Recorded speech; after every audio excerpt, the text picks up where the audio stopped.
चतरा जिला के दिलशाद गार्डन स्थित जीटीबी अस्पताल में भर्ती मरीज की हत्या में शामिल 2 आरोपियों को पुलिस ने गिरफ्तार कर लिया है। आरोपी कुख्यात हासिब बाबा गैंग के सदस्य बताए जा रहे हैं। पूछताछ में उन्होंने खुलासा किया कि उनके निशाने पर अस्पताल में भर्ती दूसरा मरीज था, लेकिन गलत पहचान की वजह से दूसरे मरीज की हत्या हो गई। वहीं डीसीपी सुरेंद्र चौधरी ने बताया कि आरोपियों की पहचान फैज और फरहान के रूप में की गई है और दोनों दिल्ली से सटे लोनी इलाके के रहने वाले हैं।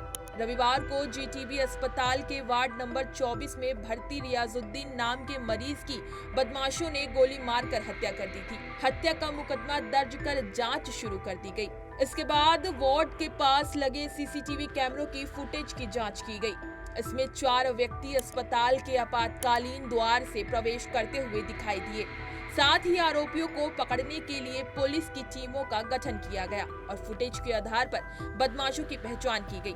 साथ ही उनके सोशल मीडिया अकाउंट और मोबाइल नंबर भी हासिल किए गए और सीडीआर यानी कॉल डिटेल्स रिकॉर्ड का भी विश्लेषण किया गया।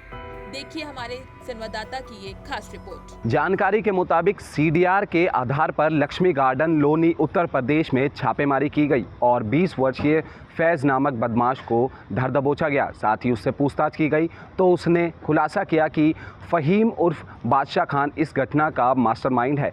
बदमाश फैज़ और उसके 2 भाई फौजान और मोहिन आमतौर पर फ़हीम उर्फ बादशाह खान से मुलाकात करते थे और हाशिम बाबा गिरोह से संबंधित है और उसी के लिए काम करते हैं। इसके बाद चौहान बागड़ इलाके से फरहान को भी गिरफ्तार किया गया। साथ ही दोनों ने खुलासा किया कि फ़हीम ने दिल्ली के बाबरपुर स्थित अपने फ्लैट पर भी सभी को बुलाया था। घटना की तारीख पर सभी लोग फ़हीम के फ्लैट पर ही मौजूद थे। फ़हीम ने उन्हें जीटीबी से भागने का निर्देश दे रहा था। फ़हीम ने ही चारों बदमाशों को ये वारदात करने के लिए कहा था और साथ ही उन्हें जीटीबी अस्पताल ले जाने के लिए बाइक फैज़ ने ही मुहैया कराई थी। फायरिंग के बाद मोहिन खान और फैज़ लोनी स्थित अपने घर भाग गए थे। साथ ही उनको पुलिस द्वारा गिरफ्तार किया गया। फिलहाल इस मामले को लेकर आगे की तफ्तीश में पुलिस जुटी हुई है। जो इस वाक़ये का पूरा मास्टरमाइंड है वो अभी फ़िलहाल फ़रार चल रहा है, जिसकी तलाशी में लगातार दिल्ली पुलिस जुटी हुई है। कैमरा पर्सन विकी के साथ कुणाल शर्मा, punjabkesari.com।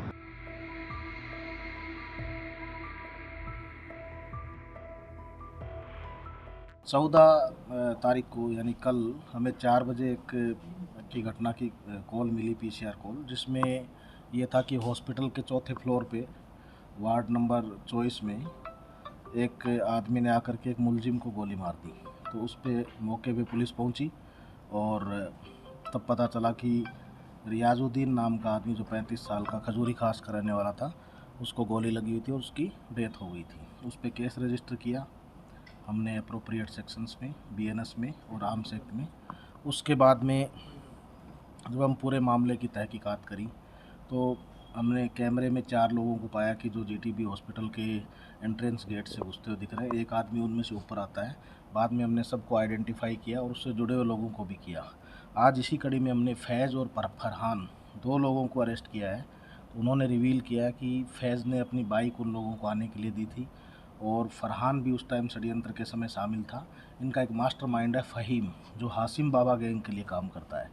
तो इनका ये कहना है कि हासिम बाबा गैंग के ही किसी आदमी को, एक वसीम नाम का आदमी है जो हॉस्पिटल में था, उसने पहले ब्लेड लगवाई थी, जिसकी वजह से वो उस पर अटैक करना चाहते थे। तो उसने अपने इस तरह के इंस्ट्रक्शन दिए और इन लोगों को भेजा। उसके बाद ये घटना हुई। क्या जो अभी हमने इसमें 4-5 लोगों को आइडेंटिफाई किया है और उस पर हमारी टीमें लगी हुई है। उनको हम जल्दी से जल्दी पकड़ लेंगे। जो डिसीज है वो गलती से मारा गया है इसमें? फैज़ और फरहान के मुताबिक वो दूसरे आदमी के लिए था। वो एक ही वार्ड में जस्ट अपोजिट साइड में था, तो इससे उस पर ये गलती से हुआ।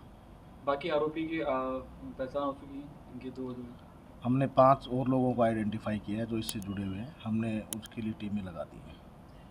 सर, क्या लगता है कि इस तरह की जो वारदातें हैं उन पर किस तरह से जो है लगाम लगाई जाएगी, क्योंकि गैंगवार के नज़रिए से भी देखा जाएगा पूरे मामले? किसी भी प्रकार के अपराध पे जो कानूनी रूप से जो सम्मत है वो सख्त से सख्त कार्रवाई होनी चाहिए। इसी तरह से उस पर लगाई जा सकती है। इसी तरह की तमाम खबरें और अन्य अपडेट्स के लिए बने रहिए हमारे साथ और देखते रहिए punjabkesari.com।